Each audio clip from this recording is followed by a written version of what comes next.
Dear ladies and gentlemen, dear colleagues, experts, guests, welcome to the Roundtable on Organized Crime and Criminal Traditions. With the rapid changes in our world and a person caring for his or her welfare, either a business owner, entrepreneur, expert in a particular field, or a public figure, anyone requires to be informed about the criminological situation globally. For the purpose of researching on this issue, the Center for Criminological Research and European Academy of Sciences of Ukraine traditionally conduct roundtables with foremost experts in criminology from all over the world. And today we're glad to welcome the reunion of experts in the framework of roundtables since the fundamental international discussion held in September 2020. I'm sincerely honored and pleased to welcome everyone to the Roundtable on Organized Crime and Criminal Traditions, arranged by the European Academy of Sciences of Ukraine. So the key discussion points of the current Roundtable are: the first one, the current tendencies in criminalization on the national and transnational levels, and the second is the prognosis for the year 2021 and relevant crime prevention methods. I am Irina Lopatyuk, and I'm your moderator today. I'm honored to be your moderator. Now, please let me introduce our speakers right in the way they're given the floor. Jerome Krase, Emeritus and Murray Koppelman Professor, Brooklyn College, CUNY, is an activist scholar regarding urban and ethnic community issues, President of the European Academy of Sciences of Ukraine. With a BA from Indiana University and PhD at New York University, he writes and photographs about urban life and culture globally. His recent books include Seeing Cities Change, Local Culture and Class, Race, Class and Gentrification in Brooklyn, and Diversity in Local Contexts. He co-edits Urbanities and serves on the editorial board of Visual Studies and the Journal of Video Ethnography. Dear Professor Krase, you're welcome. So our next speaker is Oleg Maltsev, the author, criminologist, psychologist, photographer, investigative journalist, business strategy consultant, academician of European Academy of Sciences of Ukraine, founder of Criminalistics Institute and Expeditionary Corps. He has been conducting scientific research of history, structure, and weapon handling techniques of Russian, South Italian, Spanish, African, and Mexican criminal traditions for decades. Dr. Maltsev is an author of numerous books in the areas such as applied history, sociology, depth psychology, philosophy, criminalistics, criminology, editor of several interdisciplinary peer-reviewed journals. Pleased to greet you, Dr. Maltsev. Our next speaker is Eduardo Almeida, CEO at Indra and Mindset Brazil. He manages more than 8,500 specialists and has more than 25 years of professional experience in companies such as Alcatel, Cisco Systems, and Unisys. Previously, he served as Vice President and General Manager for Unisys Corporation in Latin America. One of his main professional interests is cyber crime. Pleased to greet you, dear Eduardo Almeida. Our next guest and speaker is Costantino Slobodyanyuk, the head of the Scientific Council of the Institute of Information Security, academician of the European Academy of Sciences of Ukraine, editor-in-chief of the newspaper Unsolved Crimes. Greetings. And the last but never the least, Avi Nardia, martial artist, founder of the defense martial art K-pop. In the course of 24 years as a reserve officer, he has served as an official hand-to-hand instructor, safety officer, and served in the Special Counter-Terror Unit. He also trained police agencies and armed forces all over the world, from police patrol and corrections officers to SWAT, SRT, and SERT team members, along with Army, Marine, and counter-terror units and special forces. My best regards. And let me please deliver just a few words about the reference terms of this panel, of this discussion. So each speaker holds the opportunity to answer 2 questions. And please, I'm kindly asking you just to limit the extent of your answers up to 10 minutes, no longer, please. And therefore, I suggest it's high time we started the discussion itself. So the very first issue or the question is as follows. What are the current tendencies in criminalization on the national and transnational levels? And to begin with, I would like to give the floor to Professor Jerome Krase. You're welcome.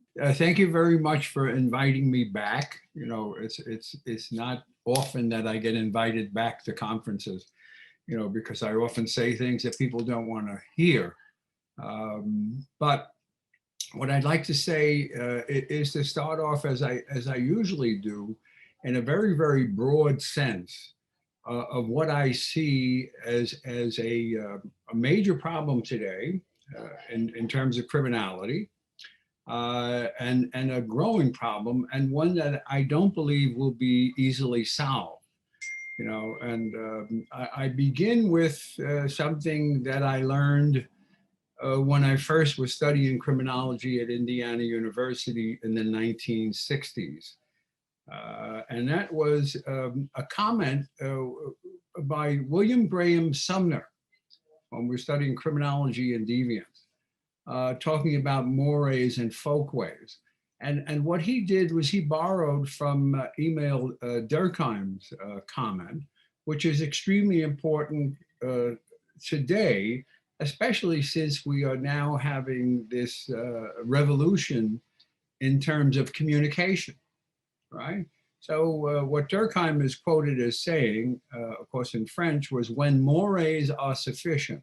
In other words, when the rules in society and the norms in society that are taught ordinarily, right, in normal socialization, when those rules are sufficient, laws are unnecessary.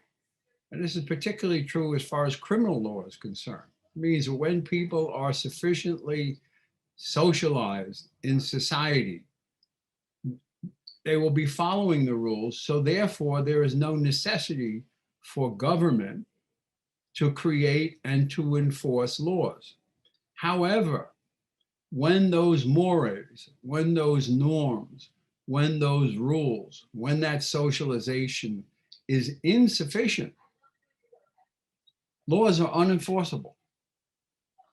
Right? And this is the conflict that we have constantly in society, is that we think that what we can do is create and enforce laws which will end the problem of crime. And the problem from my perspective, and the problem from Emil Durkheim's perspective and William Graham Sumner's perspective, is that the crime is created because of the socialization in society, right? And I tell this to my students all the time when we talk about racial bias and things like that. And I say, well, you have those things, you are biased, right? In your life, in your attitudes, etc., because of what your family is teaching you, because of what your religion teaches you, because of what your schools teach you, because of what your culture teaches you, right? In other words, that's the source of these kinds of things. And that's important for us, particularly in terms of growing problems of crime today, which take place in the internet. They're out there in the world someplace, okay? And so technology has changed the positive and the negative aspects of free speech, right? In other words, so in a society like the United States, where we're constantly talking about the importance of free speech, we then run into a problem of, well, what's the limits on free speech, right? Well, the limits on free speech come again from the same thing that Durkheim was talking about. Where does that come from? It comes from the culture in which we live, comes from our family, comes from our socialization. And what that means is what we feel is okay to say, what is not only okay to say, but what we ought to say, right? Well, this is now not simply expressed person to person, face to face. It's being expressed on the internet, on the Facebook and the Twitter, and in journalism, in movies, etc. What is the correct thing, the right thing to say? Becomes a big problem, right? And so our response often to this kind of thing, we're looking in terms of cybercrime, right? Is, well, okay, what we have to do is we have to create some laws and enforce those laws in order to deal with the crime, right? Well, someone like me would say, well, I think we better look at the beginning of that. In other words, where does the idea come from that leads people to engage in these kinds of activities? Because criminals don't believe that what they're doing is a crime, right? They may know it legalistically, it's against the law, right? but they feel that this is what they ought to do. This is what the way they make their living, for example. And I'll give you a very simple example of this, why it came to mind. I spoke about this at the first time in this conference, right? But I was talking to my students. I still teach. And I said to them, I made a comment, you know, because I'm an older person and I get phone calls and I get emails, I get all kinds of communications that bombard the elderly. They know I'm over 65, so therefore they believe I don't know what I'm doing. I believe I'm a little demented, etc. And so therefore it increases the likelihood that I will make a mistake and give them money. And this is a major thing that's going on all across the world. So I said this to my students, and then I said to them, how many of you here don't feel it's wrong to cold call? That's a cold call. A lot of college students and young people looking for jobs, this is the job they get, you know, and they get this, the phone bank calls people up and they know they're old, etc. And they try to basically convince them to buy things that they don't need. And I said to my students, how many of you feel that this is all right? And most of them said, yes, it was all right. Okay. And so that's the beginning of my comment. Where does this come from, right? It's impossible, I believe, to deal with this global issue only by dealing with the issue of crime, because the crime is not the completion of the act. The act is the communication. And that's what has to be dealt with. I mean, how do we stop that, short of the kinds of things that we complain about, and that is that governments or corporations control what you're allowed to say and to hear. Okay, so I'll end my introduction there, and look forward to learning from my fellow colleagues who know a lot more than I do. Thank you so much, Professor, for your speech. So I believe right now I should give the floor to the next speaker, Dr. Oleg Maltsev.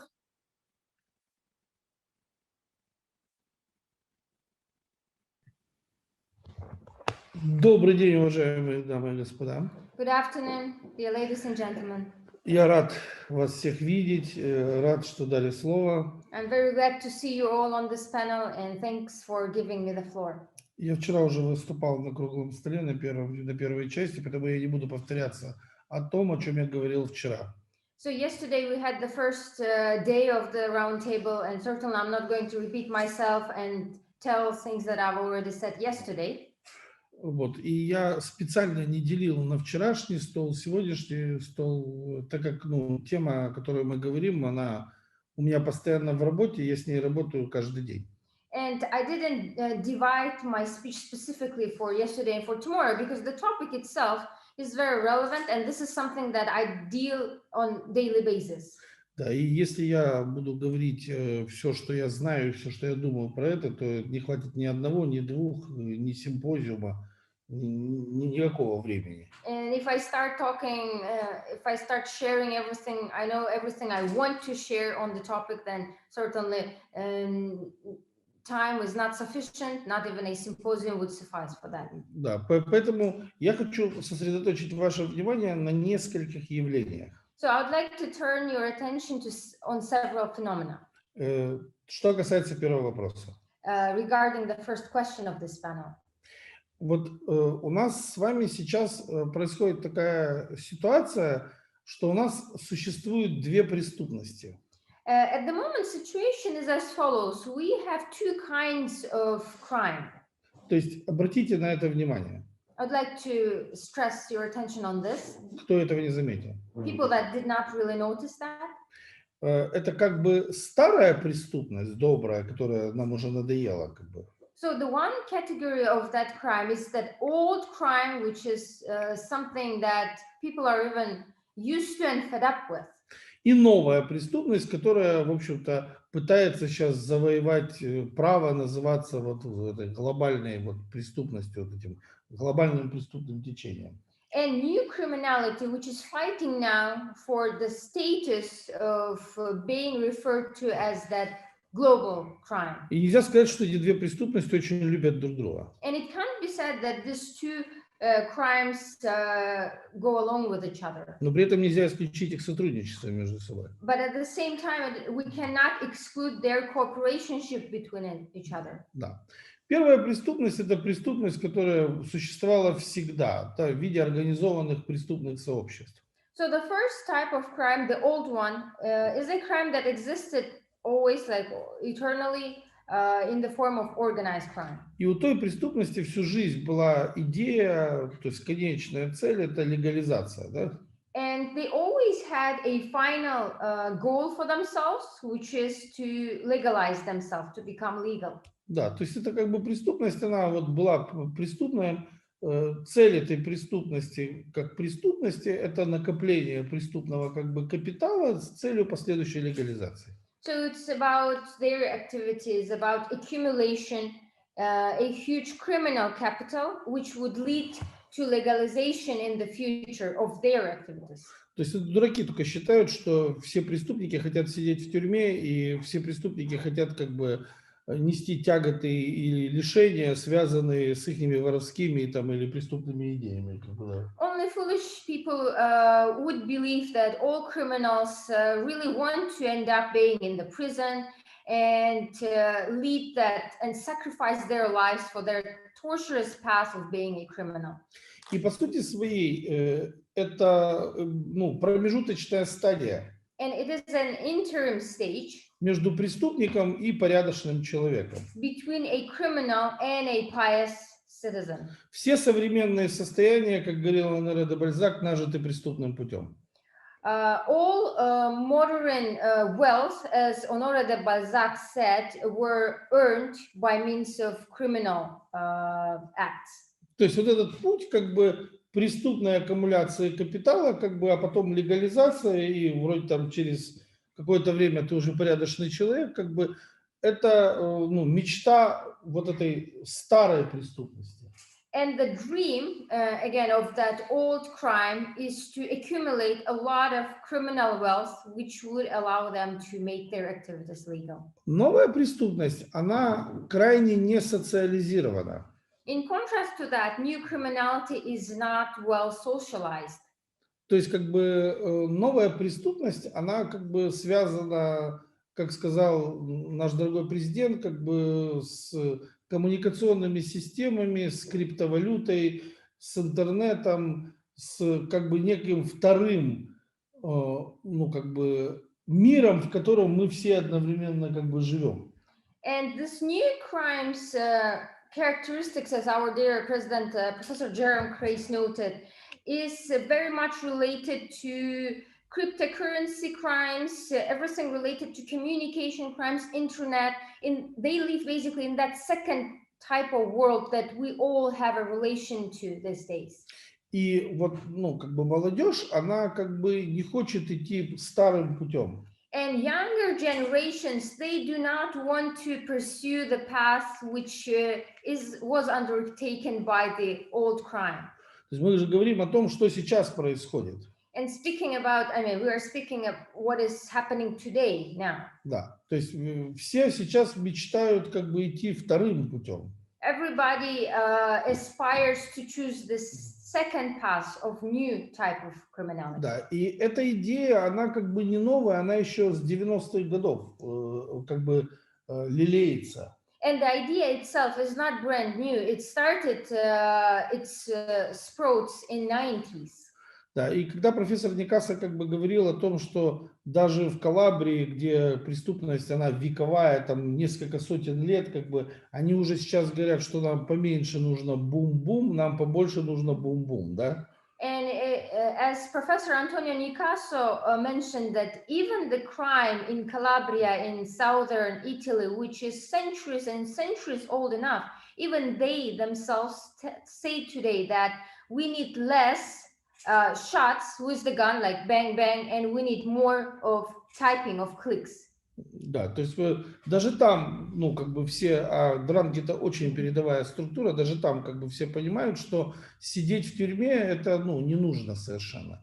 And organized crime such as Drangheta, we all know how sophisticated it is, and even they do understand that it is not the best scenario to spend your time in prison. You have to find other ways. Да, и поэтому еще в 90-х годах, я когда начинал работать, как бы с чем мы боролись, как бы физически, реально боролись. Мы боролись с наемными убийствами, мы боролись с проявлением, ну, как бы некого экономического терроризма и против коммерческих структур, как бы, и так далее, и тому подобное. То есть мы боролись с физическими проявлениями. So to give an example, when I started working in this field in 90s, what we were fighting against, mainly it was hired assassin, the killers, and economic terrorism, basically economical crimes against enterprises. So we were fighting these things physically.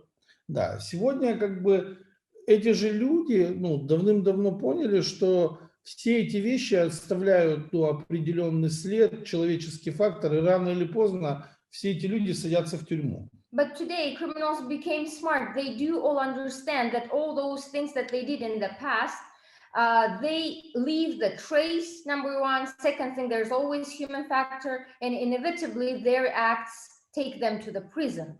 И поэтому возникло некое дерево из двух веток, вот такое, вот знаете, как рогатка, как бы. Да? And here's what emerged, something like a tree which has two branches. То есть люди с меньшим интеллектом и люди с интеллектом повыше. So, which symbolize two types of people, roughly speaking, people with a lower level of intellect and people who are smarter. Люди с интеллектом пониже, они хорошее пытаются сделать плохим. Ну, вот технологии, которые для чего-то другого придуманы, они их пытаются использовать в свою пользу со знаком минус, как бы. So people that have lower intellect level, they're trying to turn good things into bad things, meaning that they misuse basically the technologies that were created for one thing, but they try to make use for themselves by turning it to something bad. Вообще люди с низким уровнем интеллекта всегда пытаются что-то хорошее превратить во что-то плохое. Generally speaking, people that are not too smart, they always try to transform something good into a bad thing. Знаете, и это испокон веков. And this is just a universal law which has been existing for ages. Да, кому-то нужен топор для того, чтобы голову кому-то пробить, а кому для того, чтобы дрова рубить, понимаете? It's like for some people, they need an axe to cut the woods, and others would use it to chop the heads off. Да. А вот как бы люди с интеллектом повыше, And people with higher level of intelligence, они обратили свой взор в область социологии, в область психологии, в область метафизики, философии и так далее, в разные направления и ищут пути и способы делать то же самое, но не оставляя следов. so those people with higher intelligence level, they turn their attention to other disciplines like sociology, psychology, metaphysics, and other disciplines, and they try to do the same crimes, but in a way they do not leave the traces. Всегда говорят, что все новое, хорошо забытое старое. There is a saying that everything which is new is something which was just forgotten, but existed in the past. Да, поэтому они всегда пытались уйти от этого. То есть сейчас разрабатываются целые технологии, целые методологии, каким образом действовать так, чтобы это, даже если и выглядело преступно, никак не попадало под статьи уголовного закона той или иной как бы страны. And today they're developing a lot of different technologies that would allow them to commit a crime, but in a way that it doesn't fall under any criminal code of this or that given country. Например, если в Украине отсутствует статья за клевету. For instance, if in Ukraine we do not have an article which is responsible for defamation, то этот пробел в законодательстве прекрасно используется злоумышленниками. then of course the wrongdoers use this gap in our legal system to their own advantage. То есть в Америке существуют другие пробелы в законодательстве, которые можно совершенно спокойно использовать, вырабатывая технологии на научной основе, которые позволяют делать то же самое, что делали в 90-х или в 30-х, только на совершенно другом уровне. And so just like in US, it also has its own gaps in legal system, which is used by criminals for their own advantage. They do develop the technologies which are really good, I mean, based on the scientific foundation, so that their crimes are identical, the same thing that they committed in 30s or 90s. However, in 21st century, they make it in a way it is not crime. То есть ключевой пункт новой преступности – это безнаказанность. The key main characteristic of this new type of crime is that they are not punishable. I mean, they're not punished. It's like... Да, то есть я не буду говорить банальные вещи о коррупции, о негодяях, политиках, там, о государственных и международных преступниках. Я об этом вчера говорил. I won't be speaking about corruption and elected officials and presidents of countries that are making criminal acts and not being punished, because it was mentioned already yesterday. Да, и поэтому, когда мы смотрим на то, что происходит сегодня, мы видим, что те, кто люди ниже интеллектом, они эту ситуацию, которая сейчас в мире происходит, используют в свою пользу. And so coming from that model of the tree, people with the lower intellect level, they are trying to use things that are happening at the moment to their own advantage. А те, кто повыше, они эту ситуацию создали. And people with the higher intelligence level, they creating those situations that people find themselves in. То есть, по сути своей, вчера наш коллега из ФБР как бы говорил о потрясающей как бы вещи, как у Airbus возникли проблемы. Yesterday, our colleague, former FBI agent, he shared the news how Airbus corporation end up having bad problems. Я вчера не стал говорить для того, чтобы США не расстраивать, как всегда. I didn't comment that thing in order not to disappoint US. Да, но прежде чем возникли проблемы у Airbus, возникли проблемы у Боинга. But here's what has to be said. Before Airbus ended up having problems, Boeing already had problems. И у Боинга возникли вот такие проблемы. And Boeing had huge problems. И тут мы смотрим, через некоторое время ни с того ни с сего возникают какие-то искусственные проблемы у Airbus, которые у него не было и быть не может, да? And after Boeing had those issues, we see that Airbus ended up having some artificial problems out of nowhere. Да, не дай бог, Airbus станет лучше Боинга и заберет весь рынок. God forbid that Airbus would become better than Boeing and would seize the market. И начинается ручное регулирование рынка американцами. So what happens is that from American side, they start to regulate the market in the manual mode.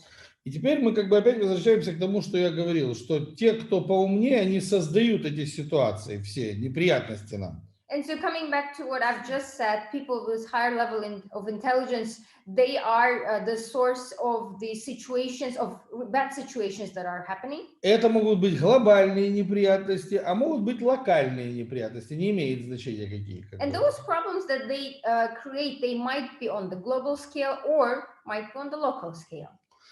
А те, кто пониже интеллектом, они пытаются это использовать в своих интересах. And people, the other category of crimes was not very smart. They tried to exploit that situation, which was created. То есть, как бы, по сути своей, то, что мы сейчас как бы с вами обсуждаем, выглядит достаточно просто. То есть, одни эти ситуации создают, другие их в свою пользу как бы используют. И поэтому, когда мы говорим о том, что сейчас, ну, как бы происходит, это уже происходит с 90-х как бы годов. So things that are being discussed are quite simple. So some people create situations, others exploit those situations for their benefit. And so things that are happening at the moment, they were happening already in 90s as well. Да, то есть, по сути своей, политический маркетинг – это ну, одна из сфер преступлений, которые не наказуемы. So, for instance, political marketing is one of the spheres which goes unpunished. То есть, когда вы используете ресурсы государства, его спецслужбы и так далее и тому подобное для создания условий для собственных компаний. For instance, when a governmental resources, governmental special services are used for the benefit of your own enterprise. Или когда вы себестоимость делаете из там миллиарда долларов 1 миллионом, понимаете? Or for instance, when the net price of a product of something becomes 1 million from 1 billion. Да, то есть как бы поэтому нам всем должно быть понятно, что сегодня вот этот политический маркетинг, по сути, некие ситуации, угрозы, которые глобальные, локальные, которые как бы создаются вот этой вот системой преступности более высокого уровня, используются преступностью более низкого уровня для того, чтобы пожинать эти как бы плоды. So to sum up, threats that are created by the political marketing, basically by the crime, which is of a higher level, which is created globally or locally, is being exploited by other levels of crimes so that they can bear the fruits of it. И обратите внимание, ничего не меняется, как бы, потому что это продолжается уже десятилетия. And please pay attention that nothing is changing because this thing is like everlasting. It's been there for decades. Да. Спасибо за внимание. Thank you for attention. Thank you so much, Dr. Maltsev, for your speech. And right now, I'm glad to give the floor to our next speaker. Please, Eduardo Almeida, you're welcome. Thank you very much, Irina. Good afternoon, everyone. I'm very honored to rejoin this distinguished roundtable with such a great level of expertise. So if you allow me, I'm very happy, by the way, that Professor Jerry and Professor Oleg both mentioned the impact of technology in the trends of criminology nowadays. In fact, and from a more localized perspective, and I'm talking from Brazil in a Latin America context, I would say that the biggest tendencies in criminology nowadays, globally, not only here in the region, might be divided into groups. So the number one is the cyber crimes, or are the cyber crimes who are affecting a big level of organization in the society, both in the university level, company level, and society and governments, as was mentioned by Professor Oleg. Cyber crimes are definitely the biggest threat in terms of economic impact in the world, because it not only affects an individual, but it can go through the different levels of organization. During the pandemic, we have seen many different digital threats, cyber attacks happening everywhere globally, hijacking information, also affecting companies' productivity and taking away critical information or intellectual property from enterprises. So when we talk about cyber crimes, it is really a different crime methodology because it has no borders. So it might happen from everywhere and affect any type of business. And it's not associated to a particular court to be judged or to be prosecuted. So nowadays, we in the technology side realize that the number of threats that are happening every day are huge. So it's worth saying that Interpol have done studies around it and sizing the impact of cyber crimes during the pandemic. So threats like ransomware attacks, phishing, smashing, phishing, and a few others that are more connected to identity theft and banking frauds are becoming more often these days. It does not take a hero to make it. Any young person with some basic informatics or technology knowledge will be able to do it, depending on how prepared or interest this person become in this science. We also have seen an evolution in a different type of crime from the region standpoint. So, and I'm talking about the drug dealers, the drug cartels. They are more organized. they are more collaborative, they're partnering, and they're extending their reach with more value added. We see today that it is possible to produce more in smaller spaces, which means that productivity is really improving in the drug cartels. The second fact about drug cartels is associated to collaboration, as I previously mentioned.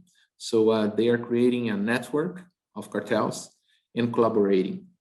So expanding their reach and creating, just like an enterprise company, strategies to evolve into new marketplaces. So bringing together competencies, associating amongst themselves, and leveraging their strength, they are able to reach different places, different countries, different markets where they can position their products. We talked about productivity, but there is something else about it. So cartels are more technology oriented these days.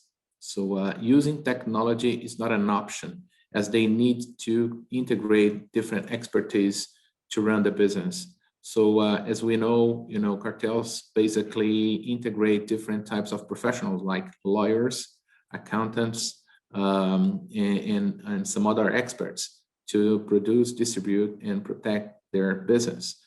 Technology is key there. So creating a big network of with collaboration of experts and professionals to really extend the reach of the cartel business is one of the top priorities. So we have talked about these two dimensions, right? The cyber crimes and the cartel evolution. In different areas, in different spaces in Latin America, you can see this happening more often, with a more focused approach than others.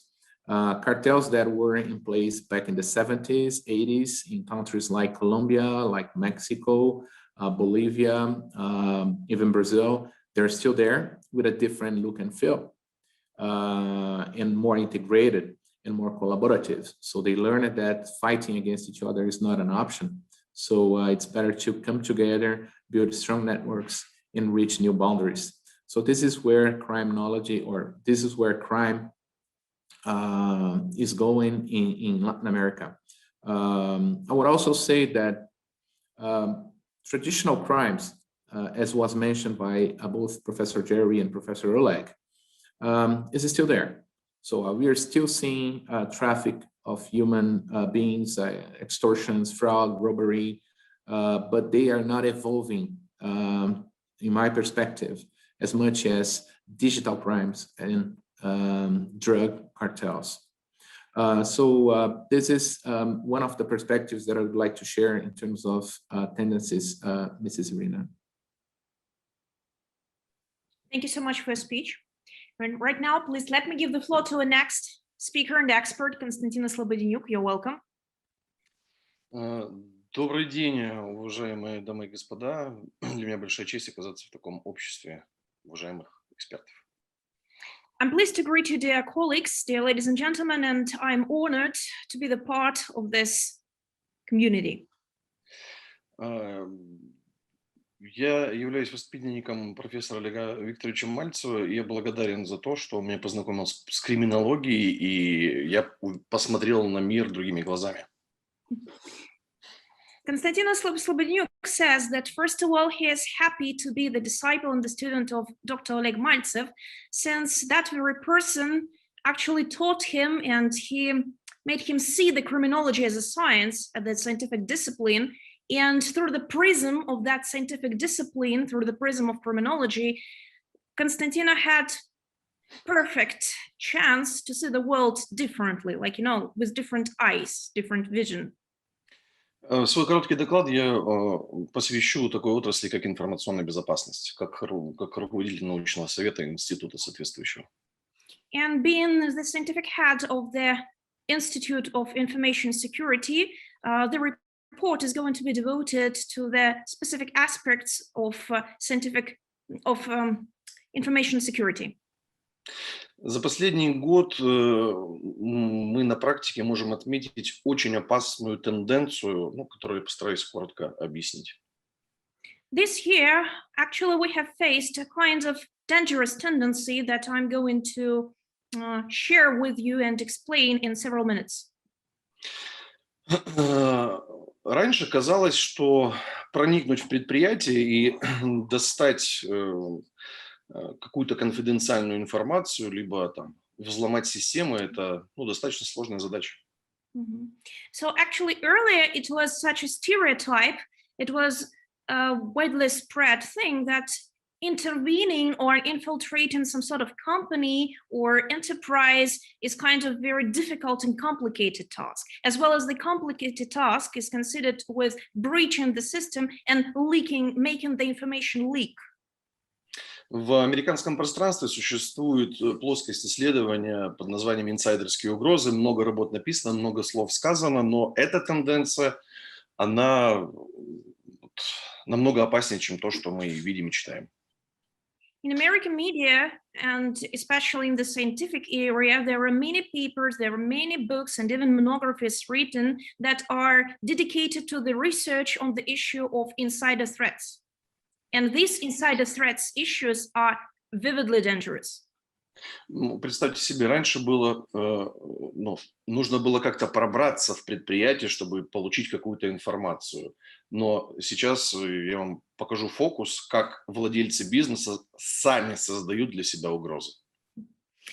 Let's pretend that actually previously the very idea of taking an attempt to crawl or to get somehow into the enterprise and to breach, to take some sort of information, that idea was some sort of, very complicated stuff.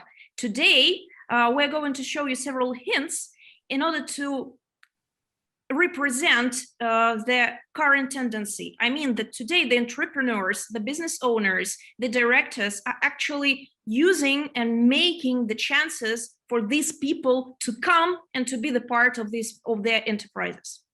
Представим себе с левой стороны бизнес, с правой стороны криминал.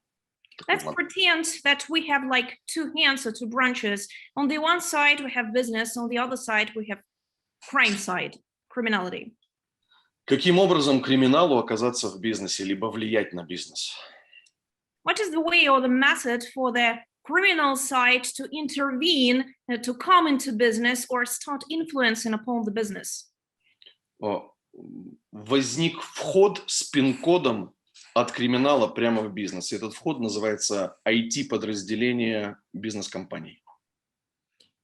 As a matter of fact, today we are facing that there is a special entry, like the special door with a PIN code, and that allows that crime side come through that very door right into the heart of business enterprise. And that door and that entry is called the IT department. Не вдаваясь в историю развития разных IT-структур, достаточно сказать о том, что это люди, которые разделяют глубоко демократические взгляды, open mind, с минимальной проверкой чего-либо и кого-либо и с максимальным доверием друг к другу. We're not going to take, let me say, a historical overview of the developmental line of IT departments globally, but still we should say that today usually the workers or the co-workers of IT departments are people who are, let me say, not so specifically or sophisticatedly charged. I mean, their information is not that very good to be known or to be checked upon, but still, usually these people are trusted. Так возникает физическая угроза. Это элемент классификации инсайдерских угроз, который предоставил на очередном докладе доктор Maltsev.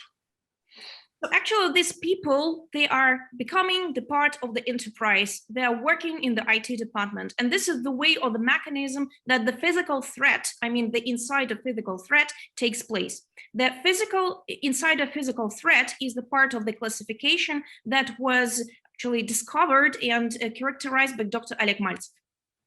У нас есть пример 5 компаний с оборотом больше 5 и 10 миллионов долларов, где инсайдерские угрозы выявились именно внутри IT-департамента, и это привело к глобальным последствиям.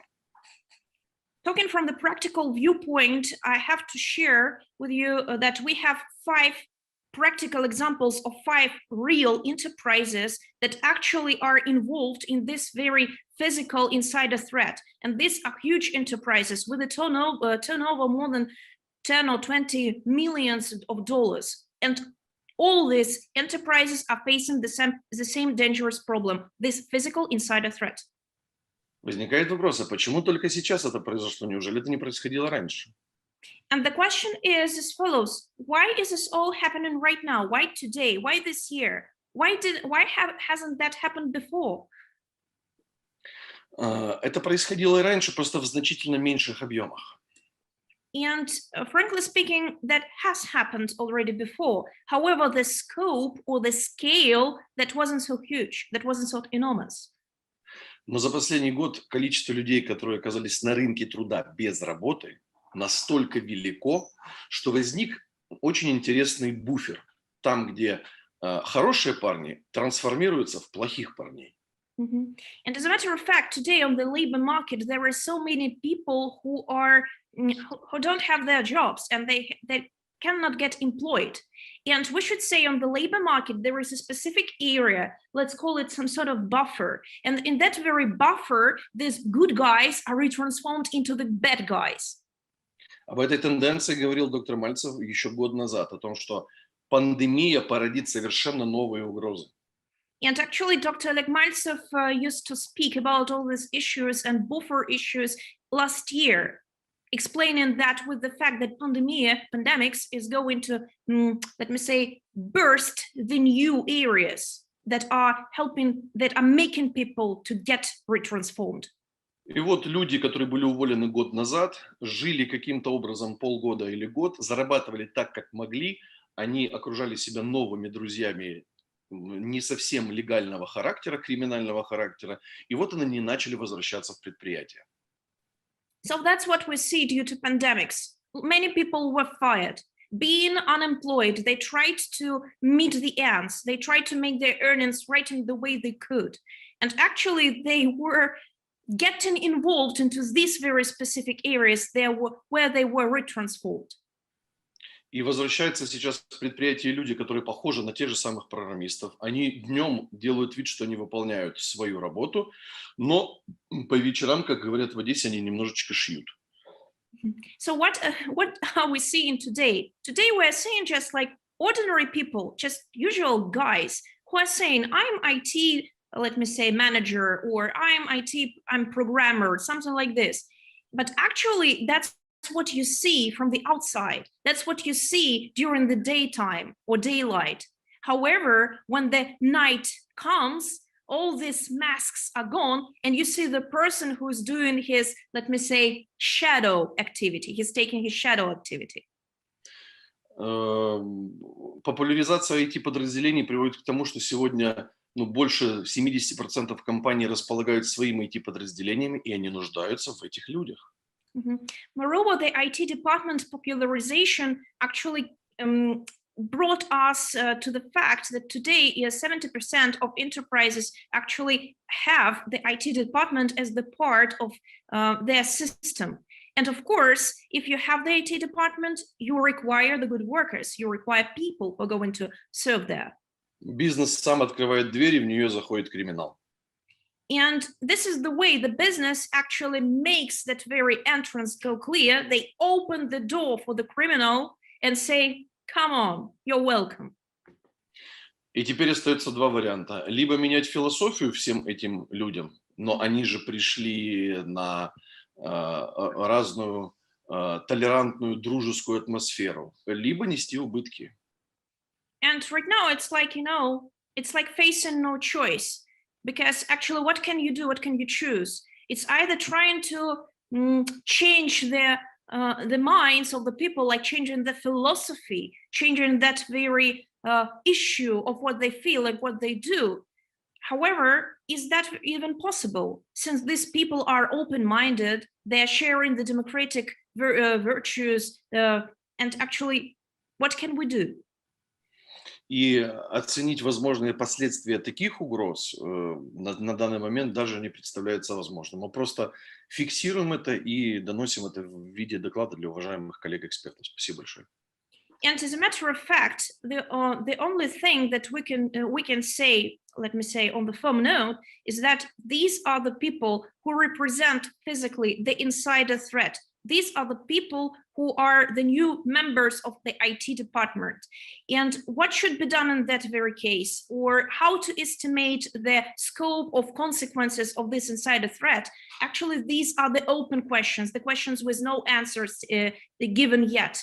And right now, this is the scope of information, and this is the report on what we see right now. And what can we do? Just report. Thank you so much for your kind attention. So by this, let me please give the floor to our next speaker. Please, Avi Nardia, you're welcome, sir. Hello and good evening to everyone, and thank you again for the opportunity to be with you today. I already studied a lot, and thank you for all the gentlemen that share knowledge. I want to talk about different idea on the same thing, and I think that we all will scratch the same surface. You know, like you can divide the people around the world by the religion, by the color, by different things, by culture, subculture. So we can divide people by different groups by that. And also it could be that some culture or subculture will be considered a crime, and some color will consider the crime. Like in the US, to be black was considered to be a crime for so a long time. And it could be that to be a Jewish, for example, was considered a crime, and it was. So I decided to divide the people not by religion or not by colors, because they think you could see not divide us slowly with the global, we becoming like humans. But we divided by two societies, and I call it the touchable society. That could be also like, again, criminals that are touchable, and the untouchable society, which criminals that are not touchable. And again, the cyber is a good opportunity that even if you are not a big cartel, you can be untouchable if you know how to protect yourself with a good firewall, and you can do a lot of things. My friend just had to pay money because somebody burglared to his computer and blackmail him to destroy all the information on the hard disk or to pay money. And again, we have the Bitcoin, which is electronic money. It's not a real money. So you cannot even track it in a way. But I think that also in many ways, we will study to follow those electronics, because like many internet crimes that were not exist before, and they're quite new, when we study, now we can find out your IP address, what server you use, and follow you. So it's also just because most police officers, they were educated to run after people with guns, and the new mafia is more like a digital mafia. But the societies of touchable and untouchable, it's never changed. It's not only from the 90s. It starts from royal. It starts from people that close to the royal families, and then it starts to be people that are, you can call them again, they are royal, but they're governmental today. But what's the difference? If you look for Russia, you cannot touch people that are leader in Russia. You cannot. They're very well protected by their own system. So they build some different royal, but if you look for the French Revolution, everyone is actually touchable in the end of the day. Milosevic in Serbia, Gaddafi in Libya, Ceausescu in Romania. I think that if we want to really look from a crime point of view and also to fight it, we need to think always how we make the untouchable people touchable. And that's something that a lot of us are missing.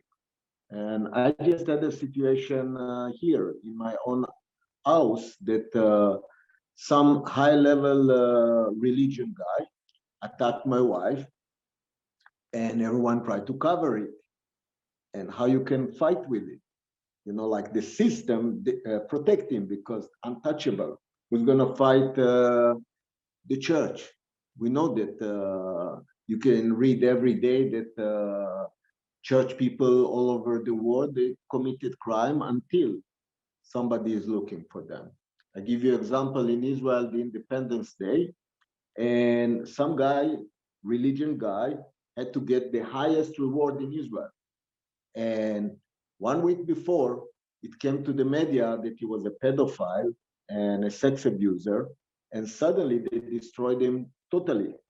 And that's again a cyber. Cyber, I have a lot of friends that are cyber masters, and they can take a company with no reputation and build a reputation overnight with different tricks on the cyber. And they can take a reputation person and destroy them total by building a bad reputation. So actually, we are facing a new crime time, but the mind is the same. So, you know, like when I teach martial art, people ask me how you treat a gun, how you treat a knife, how you treat. And we have a saying that any weapon, same mind. And even if the modern crime is a little bit different, but the mind is the same. And it's no matter if you're a cartel of drugs, you will still smuggle people, drugs, you will still have sex, drinks. So in the end of the day, the human have the same weakness. And that's why it's no matter how sophisticated you will be to protect yourself, you can always get hunted. Now, there's no one system because once you have one system, you always will be failed. You must follow the crime. And if now they're into cyber, you must follow and study this particular subject. So, you know, I'm not young too. And one day my son, the old days when iPhone 5 was the top, and I told him, you know, I'm thinking about buying a smartphone because I had those old style. And he looked at me with like no respect and said, for you, I think you iPhone 4, this will be enough. And I got so insulted, I buy the best phone. And after like 2 weeks, I defeat him on anything. So I think if we're ready to study, there's no new crime. The problem is that mostly the police are not many times people that follow the technology. And, you know, like in Israel, we used to make a joke that we have, for any mission, we have 2 policemen, one to write and one to read. You cannot find one that can do the 2 missions. And that's the problem, is that a lot of criminals, and mostly organized crime, so they will come to a policeman and ask him, how much they pay you? Let's say 1,000. I pay you 10,000, work for me. So I remember that they used to hire a lot of oligarchs in Israel that came in, you know, like, and they belong to organized crime, different, but they hired the top surveillance people. So how can you surveillance them now? Because the top people that surveillance them now working for them. And if we want to fight the modern crime, we have to be very dynamic, very fast, and ready to study. That's my opinion about crime. Thank you so much for your speech. Thank you. And right now, let's switch to the second issue for the discussion. That's all about the prognosis for the next year, for 2021, and the relevant crime prevention methods. And right now, let me please give the floor to Professor Jerome Krase. Please turn on your microphone, and you're welcome. Okay. Wow, yep. I'm glad I was here. I'm a little bit frightened by some of the things that have been said, you know, but I did learn a great deal, most of which I agreed with. although I'm not as sophisticated, I couldn't even get, I think this is an iPhone 3, that's about all I can deal with. Yeah. I do want to bring up a problem that hasn't been touched, okay? Which comes from what I said, but also after being informed by my beyond my peers who are here, who are knowledgeable about this. I think there is no such thing as an untouchable. There never has been and there never will be. Okay. The issue becomes who or what can touch and what has to be done in order for that to happen. Now, when we're dealing with the issue of the digital and the virtual, I mentioned it before. We have an issue in terms of mores, of norms, and of free speech, and of what this means is not only what people can say, but what it is that they can know, and who can know it, right? So the limits on our free speech are also limits on the knowledge that other people can have of us. And the other people include governments, right? So we're living in a society where we make it much too easy for people to know so much about us that in turn, people who have a criminal, or bad intentions can use that knowledge in ways to hurt us, okay, and from which to profit, right? Now that's true whether it's government, whether it's corporations, whether they're criminal or not. And so the problem becomes, in order for us to control this, how much do we have to lose, right? This is the big issue. So we see this in terms of government. We see that in the United States, for example. We see that in France. We see it all over the place, where we say in order to deal with this sophisticated digital virtual crime, governments or corporations, right, private corporations, have to be able to engage in activities that are actually threatening. Right, threatening, depending upon our views. From my point of view, there is nothing that I have ever done or will do, okay, that I am afraid for other people to know about. Right? But that's an unusual kind of a situation. There are many people now. What's happening? Avi mentioned the thing in terms of taking over somebody's computer and then demanding a ransom. Well, from what I just said, in terms of knowledge about us, there are people now who are scamming by creating negative knowledge about them on the internet, and people believe, it's on the internet, it must be true. So they create a bad reputation for somebody, and then you have to pay them to remove it, right? Because they're the only ones that know the formula, how they created their algorithm for creating that knowledge. You see, so this is what I see as the biggest problem, which has to be dealt with. I mean, how much are we as free individuals willing to give up in terms of our privacy, okay, to whomever? In our case in the United States, it would be the federal government, right? In other cases where governments are that strong, it would be private corporations. How much are we willing to give up to give them the opportunity to enforce the laws to protect us, right? Which at the same time makes us vulnerable to them. So we have to be able to have governments and corporations that we have confidence in. And right now we don't. Right now, we don't. In the United States, as you know, we're going through all kinds of problems now in terms of privacy.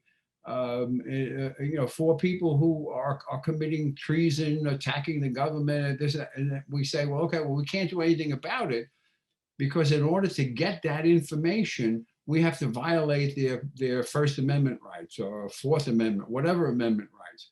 We see this going on in France now, where they're changing the law France used to be very tight in terms of individual rights, in terms of privacy. They're saying, well, you know, by protecting the right to privacy, we're making ourselves vulnerable to terrorism, right? So these are questions which I don't see being addressed, particularly at that global level, right? Particularly at that global level, and it has to be, at least it has to be discussed, right? So. And you know, maybe someday I'll be able to get an iPhone like Avi has one. Okay, I still wouldn't be able to how to use it correctly, but that's my thoughts. Yes. Thank you for your speech, Professor. Thank you. And right now, I'm glad to give the floor to our next speaker, Dr. Oleg Maltsev. Please, you're welcome. Please turn on your mic. Спасибо, что дали слово. Thank you for giving me the floor. Да.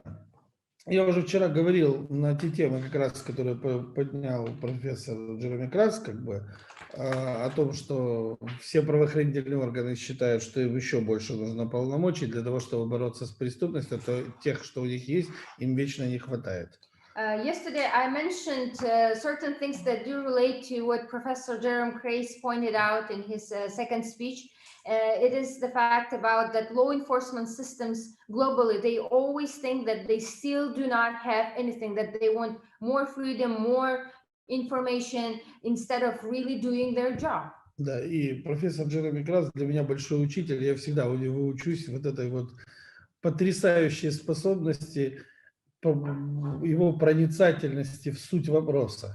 And Professor Jerome Krase is a big teacher for me always. I always learn from him his unique capacity to look into the question, actually an insight to the question. Он совершенно справедливо заметил, что неприкасаемых нет. And I think he is very right in telling that there are no untouchables. Да, учитывая опыт Соединенных Штатов Америки, где каждого второго президента убили. Especially looking back into the history, to the experience and history of the United States of America when the presidents were just shot from nowhere. Да, поэтому как бы действительно это смотря как прикасаться. So he is right when he says it is the matter of who and how touches the untouchable. Да, мы же говорим о том, что вот мой коллега Avi Nardia сказал, что российское руководство типа неприкасаемое. So my colleague Avi Nardia mentioned that, for instance, the leaders in Russian federations are untouchable, that they're protected by the system they have created. Меня нельзя как бы упрекнуть в глубокой любви к российскому руководству. Certainly, I cannot be said to be a person who really respects and is fond of Russian Federation's leadership. Да, но я хотел бы напомнить Avi Nardia, что особенно прикасаемое американское руководство, очень сильно прикасаемое британское руководство и особенно прикасаемое израильское руководство. But I would like to just point out that American leadership is very touchable. British leadership is very touchable, and especially Israeli leadership as well, very touchable. Да, я что-то последнее время не видел, чтобы к ним как будто кто-то прикасался. And I mean, in recent times, I haven't seen anybody to try to touch them. Да, никто к ним не прикасается и прикасаться не будет до тех пор, пока будет существовать та форма государства, в которой мы с вами живем. Nobody would ever touch them until we do still have the form, the mode of state that we have today. Да, и по сути своей я сейчас изучаю работы криминологов 1840-1890 года в Италии. At the moment, I'm studying the works of criminologists, Italian criminologists that authored books from 1840s and up to 1890s. Я как бы вчера ссылался на эту книгу Джузеппе Лонги, как бы даже никто не спросил, что за книга. Интересные криминологи вчера присутствовали. Yesterday, I was referring and citing a lot this 1860s Italian criminology book by Giuseppe Alongo, and Giuseppe Alongo, and nobody from the panelists did ask me what whose book is this? What the book is about? Ну, то есть не особо интересовало тот источник, на который я ссылался. The source that I was citing and referring was not of much interest for some reason to yesterday panelists. Ну да ладно, как бы. Так вот, Джузеппе Алонго в своей книге как бы пишет, что пока мы не разделим государство и правоохранительные органы, пока у государства будет существовать власть над правоохранительными органами, толку никакого не будет. So Giuseppe Alongo in his 1860s book writes that unless the work of government and law enforcement agency is divided, there will be no order. In other words, government should not be controlling law enforcement activities. То есть, как бы, пока государство управляет правоохранительными органами, государство эти органы будет использовать в своих интересах. And he means that when governments are fully in charge of law enforcement agencies, government will be using those law enforcement agencies in their own interests. Это, по сути, главная проблема, которая сегодня существует в государстве. And today in the States, this is the main problem. То есть, по сути своей, любому инженеру понятно, если деталь не работает, ее меняют. Simply speaking, any engineer does understand if there is a certain part in anything which doesn't work, it is replaced by what is functional. Обратите внимание, никому не понятно это на базе уровней церкви и религии. However, it is not understandable to people on the level of church and religion. То есть это те религии, которые сегодня существуют, они боролись там с грехом 2000 лет современной типа истории, и так ничего сделать и не смогли, так как давно пора поменять. For instance, according to modern history, main religions worldwide have been fighting the sin for 2000 years and were not able to fight it. И точно так же правоохранительные органы боролись с преступностью на протяжении всех этих лет и тоже ничего не достигли. Same thing applies to law enforcement agencies worldwide. They've been fighting for ages and ages against the criminality and didn't really achieve any substantial results. Я как-то рассказывал, как в свое время в Италии правоохранительные органы боролись с терроризмом. Once I was sharing the story how in southern Italy law enforcement agencies were trying to combat terrorism. Про Соединенные Штаты Америки не говорю, потому что не хочу людей пугать. I do not want to mention examples from United States to America just in order not to scare people. Да, и смешить одновременно. And not to make them laugh. Да, поэтому как бы расскажу про итальянцев. So I'd like to share an example from Italy. Иду я как-то по Палермо. So I was taking a walk in Palermo. Там, ну, всегда все было хорошо. Everything was really wonderful there. Какой-то дурак полицейский подходит ко мне, говорит: хочу посмотреть ваши документы. And one idiot policeman approaches me and says, "Sir, could you please show your documents?"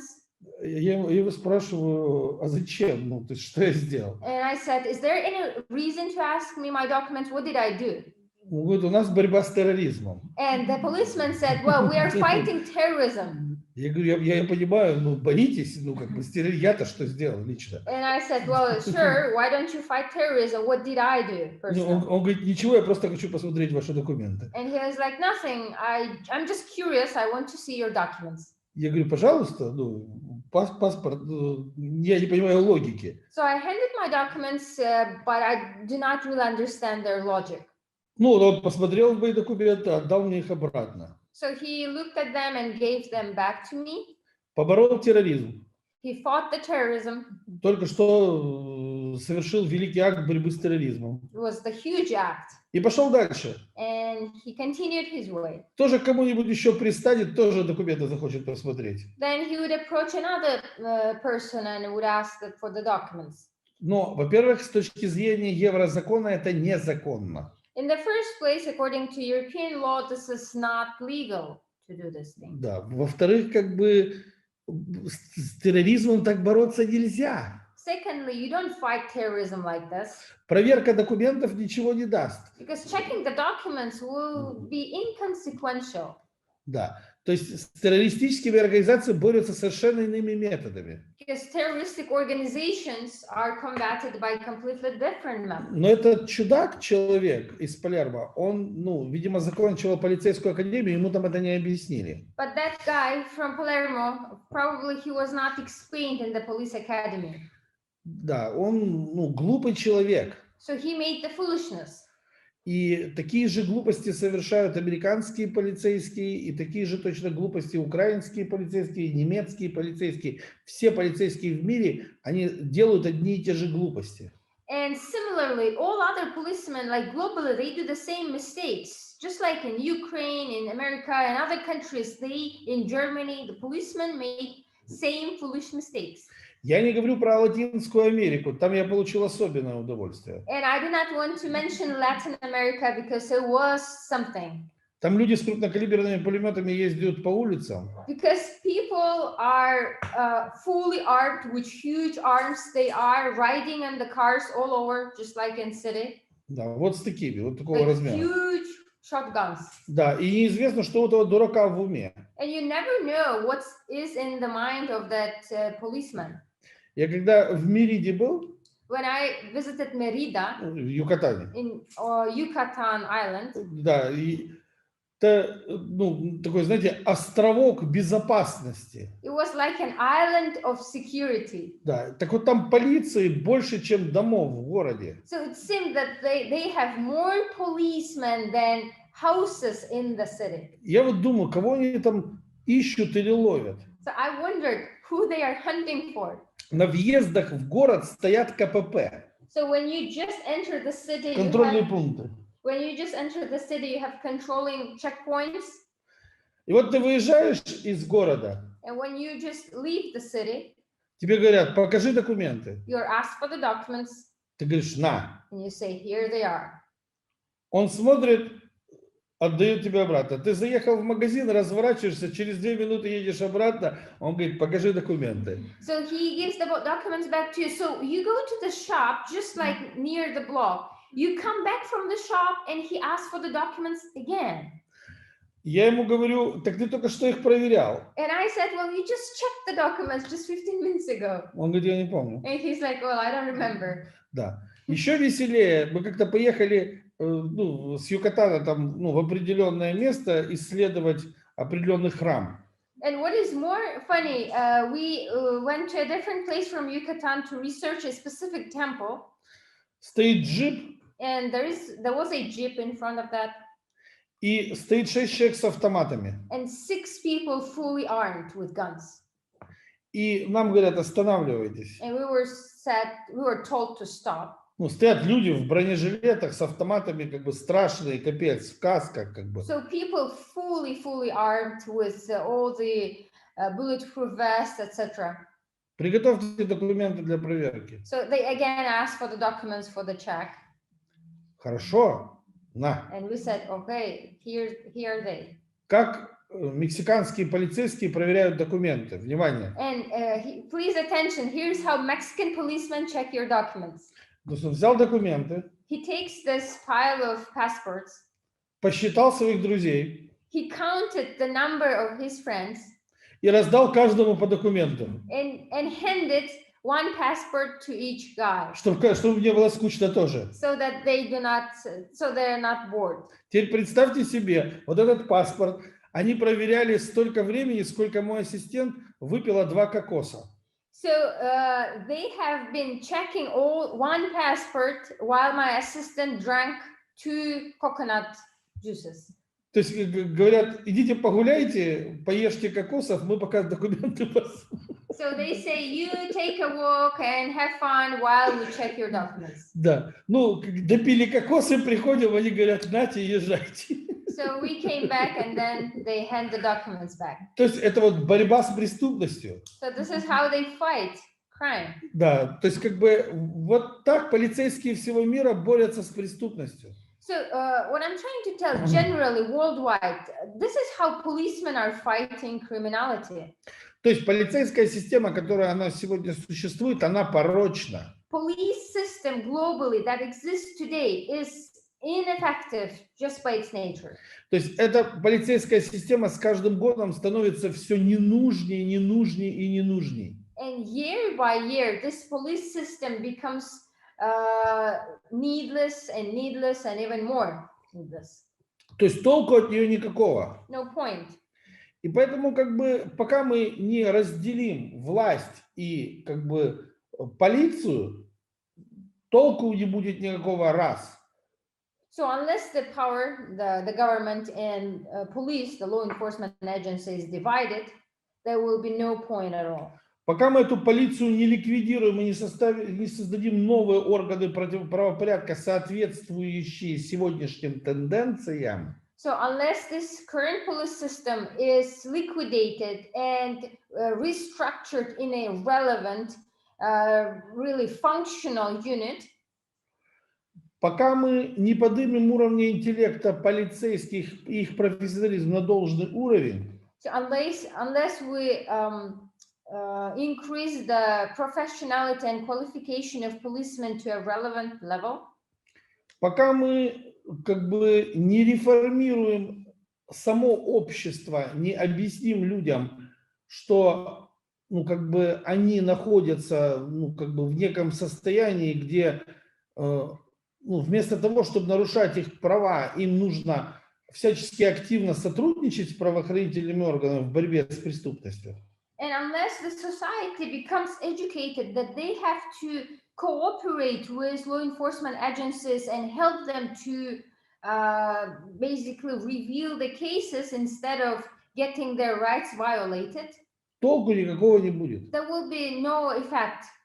Да. И когда в вопросе стоит, каковы прогнозы, прогнозы самые печальные. And answering the question, the prognosis for 2021, the prognosis themselves are very sad. То есть, так как никто того, что я сказал, делать не собирается, Since nobody is going to to contemplate the bullet points that were covered, будет только хуже, хуже, хуже и хуже. things will get just worse and worse. То есть в Мексике станут проверять 6 документов уже 30 человек вместо 6.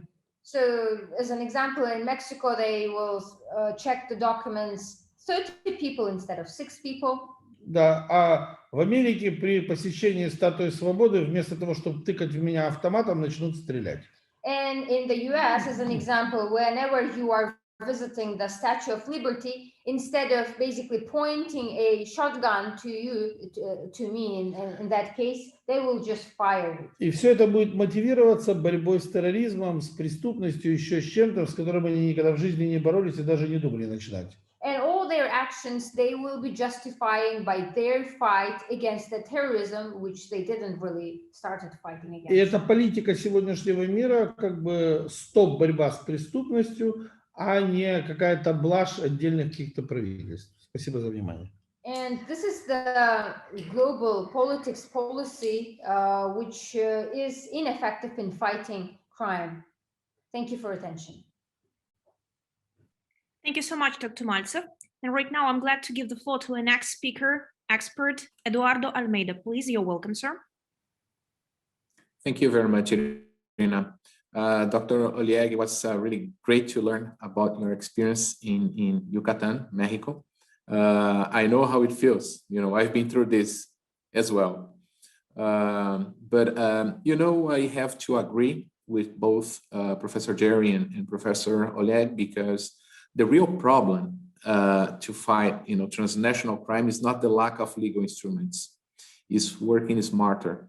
It's making sure that we have the ability to implement the tools that are available to fight crime. Unfortunately, whenever we see a society with a lack of digital penetration in the society, we realize that police officers and police agencies will rely much more on weapons instead of intelligence to fight crime. They are not necessarily excluded. They can be used to reinforce the law. However, you know, modern crime battlefield are more in the intelligence space, not in the traditional battlefield space with weapons. and rifles. So I also have to say that, transnational crimes, it requires more international cooperation.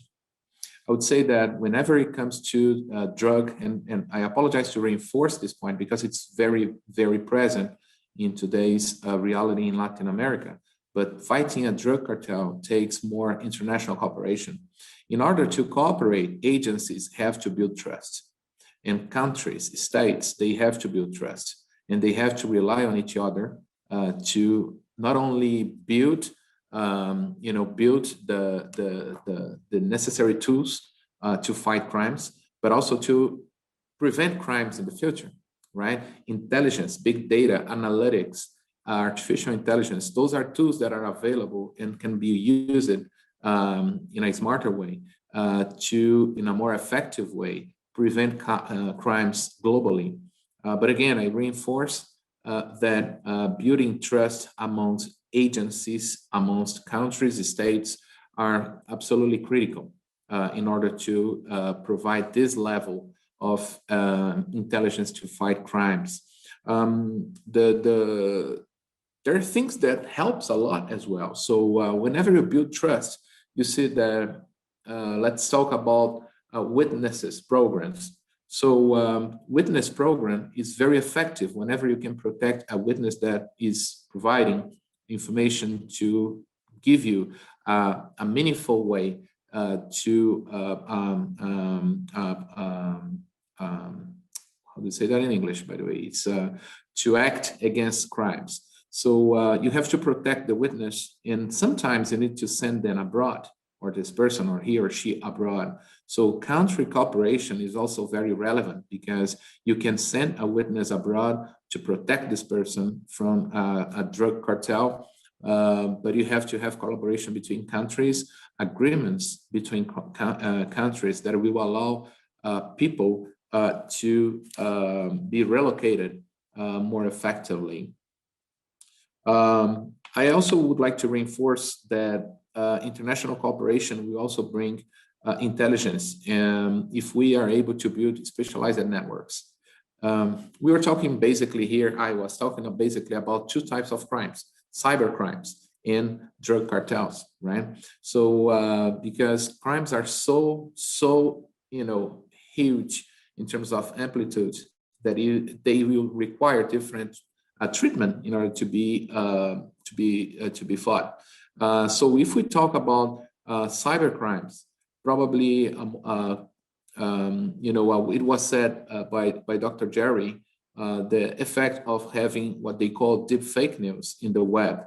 So they put words on someone else's mouth, movements, eye contact, lips, and so on, to put words on people's mouth and ask benefits in order to to eliminate that evidence of phrases or things that might compromise someone. So how can we fight, or how can agencies fight this type of crime? Because it's not necessarily known where this information is saved, in what country or server, right? So it is a new way of fighting crimes. I also agree with Dr. Oleg, whenever we talk about prognosis, it's even worse. My perspective is that as you have more technology in the society, and it has also to do with the pandemic, where people are more time connected, they are more time exposed to technology. So the surface of contact are more interesting or bigger to criminals to take benefits, hijack information, and go through different types of creative threats to take benefits from people. Again, it takes collaboration with governments, agencies, states. Whenever we talk about Interpol or Europol or Maripol, things like this, it's kind of buzzword sometimes because it's not happening at the end as much as it should be. And we have to promote more collaboration between agencies, countries, states, and of course, people in order to be more effective fighting crimes. Thank you very much. It was an honor to be part of this conversation. Irina, back to you. Thank you for your speech. Now, please let me give the floor to our next speaker, Costantino Slobodyanyuk. С вашего позволения, уважаемые коллеги, я не о прогнозах, а о надеждах выскажусь в данном блоке. Dear colleagues, let me please have a speech dedicated not to prognostics, but to, let's say, hopes. Причем, знаете, надежды из прошлого. Но потому что вот многие не слышат доктора Мальцева, а вот стоило бы. And you know, speaking about hopes, I should say that they're rooted in the past, since Dr. Maltsev had already spoken about these issues. However, the majority of listeners, they just don't hear that.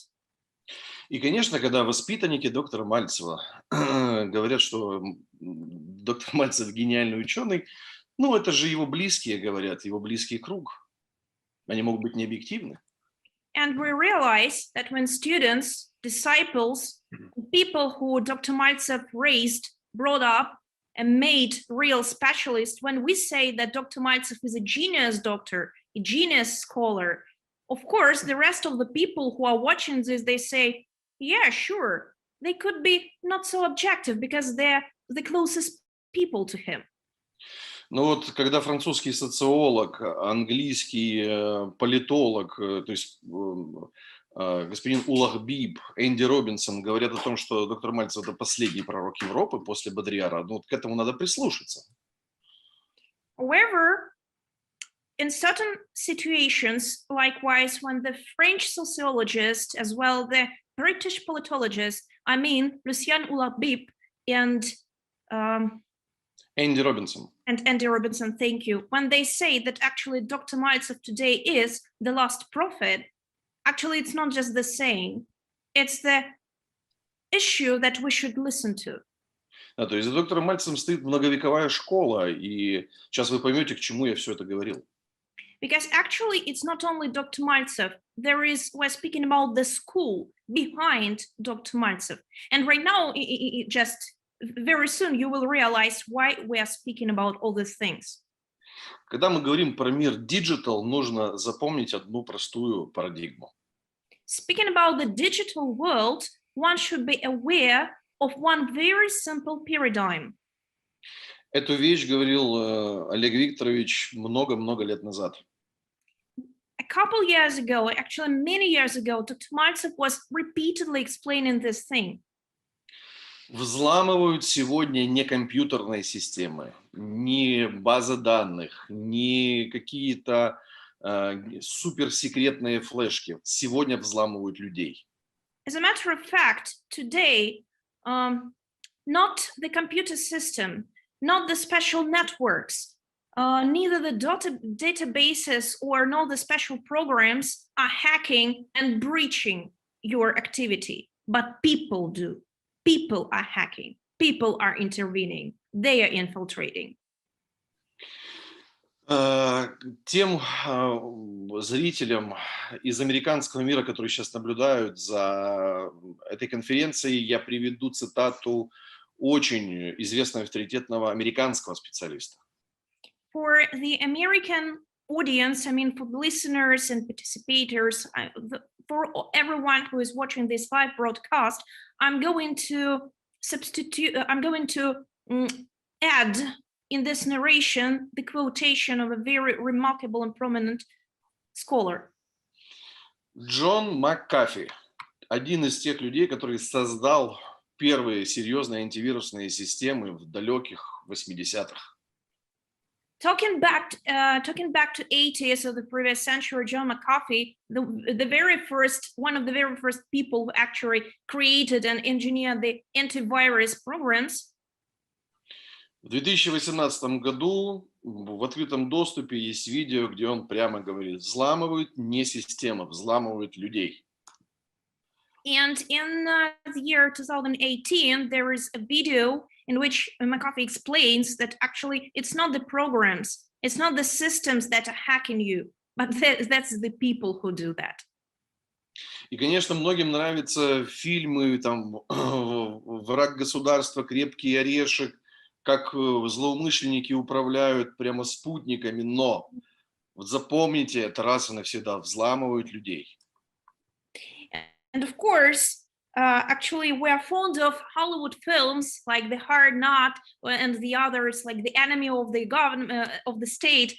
When we see the people that who are sitting somewhere in the offices and just on the tips of their fingers, they're hacking and managing, controlling the satellites around the globe. This is all the Hollywood film. This is all the story for us to watch.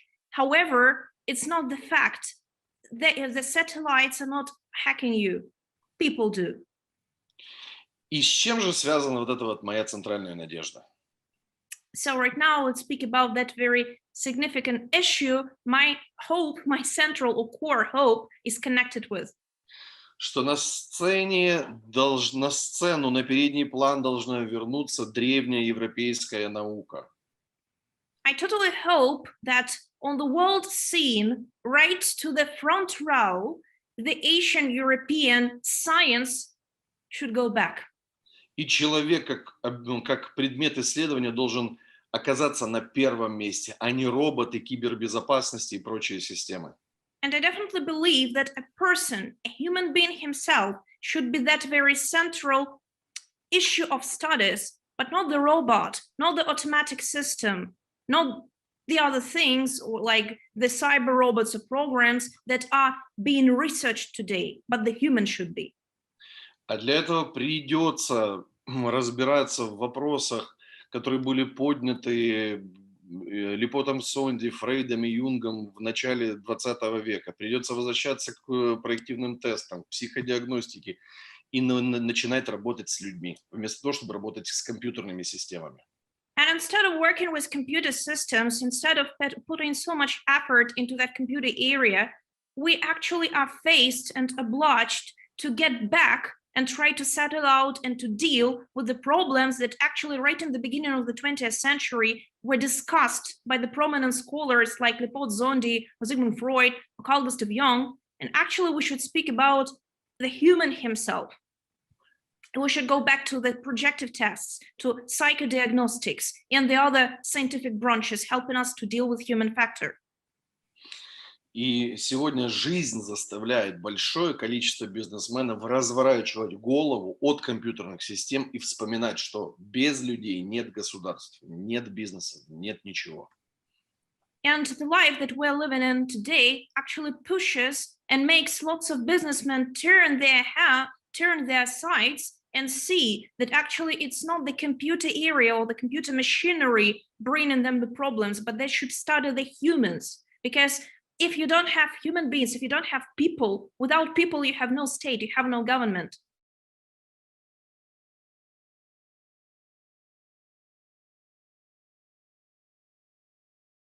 Прогноз, я очень благодарен за возможность принимать участие в таком солидном экспертном обществе на таком мероприятии. So this is the core issue I would like to report, and this is the core issue all my hopes are connected with. And to finish my report, to finish my speech, I should say I'm honored to be the part of this prominent expert circle. Thank you so much for your kind attention. Thank you. And right now, let me please give the floor to our next speaker, please. Avi Nardia, you're welcome, sir. That was great because it was something really that I thought the same about the human resource. And, we're ready to invest about guns, about cyber technology, but we're not ready to invest about education. Every time I teach a police station, they have, for example, a good gun, but they want to change the guns because somebody is going to get some money from that. And I tell them, you have a great gun. Why don't you invest the money in education, how to use the gun, when to use the gun? And a lot of time, we not only in the police, we are not ready to invest into the education enough. And we keep following the Roman, give them circus and bread. Where's the education? And actually today, when you open the TV, which is the biggest terrorist in the world, because the TV destroyed the moral, and the values of the human being. Because all of those issues, if we had a good character and if we get good education, we will not have so many crimes. I mean, I can understand a guy that grew up in a favela in Mexico, and there's no way out for him other than maybe dealing with drugs. But if you look for the biggest criminals, there are actually a lot of big companies that they're just greedy. The guy has like 20 cars, even an airplane, but they want more. And I think that the education, for me, it's a key for many things, including fighting crime. Um, Yesterday, I got an excited friend calling me, and some big crime was in Israel, and you know the kid that did it, and he was in a shock, and he said that kid was screaming for help, and nobody helped because we have no time to invest about the human. And one of my friends says, love the other kids like you love your son. If not, your son is going to meet you. And when we create criminals, they will hit on us, they will hit our families. And in many ways, we let a lot of it to go. And that's when I talked about the untouchable. Of course, there's no untouchable person, but we make them untouchable. And by this, I also can show you ex-Nazi criminals that became very high position in NASA, very high positions in NATO. So I can prove to you that there's untouchable people that they run away because the humans are greedy, and if we don't have interest, we will not take them down. So of course that we all touchable because we're all born and we all die. So even the untouchable, it's only temporary because maybe if there is God, they're gonna pay. But my conclusion is education, and education, including to police education, that they will get the right education, what to look for. What I don't like from all this arrays of terrorism, and that's that we are not really fighting terrorism, we are actually fighting us, the normal people. And if you look now, governments have recognition cameras all over, and they know where we go. They follow us in Google, in anything. It's funny when they say that don't use Chinese technology because they spy on you, like the American technology is not spy on you. And if I even talk near to my phone about cat food, the next day I get like 20 commercial to buy a cat food. So I think that another thing to fight it is to back our privacy by demand our governments. I don't want to see face recognition cameras in every street. I think that this is taking my privacy, and that will not prevent terrorism. That can show you maybe pictures. Oh, look, the terrorist was walking there after. But I think that governments doing a lot of illegal things, and it has nothing to do with terrorism. And that's the problem, is that a lot of time we're using those technology against us. And you can see even in the pandemic how the wheel is actually running around the normal people that are not thieves, they are not criminals. And I can show you, just give me the country, and by 10 minutes research, I will show you how many real criminals sit in this government. So when we talked about crime, I think it's that when I start to see governmental people uh, going to jail, I will tell you, you're right, there's uh, there's nothing like untouchable people, because in many countries, there a lot of the governmental people, they are ex-criminal or involved with criminals, and when we see them going to the jail, and people understand that there's a sequences, and there's nothing like untouchable or I can buy my freedom, I think that we will have a better world. Thank you for tonight, and thank you for great information that colleagues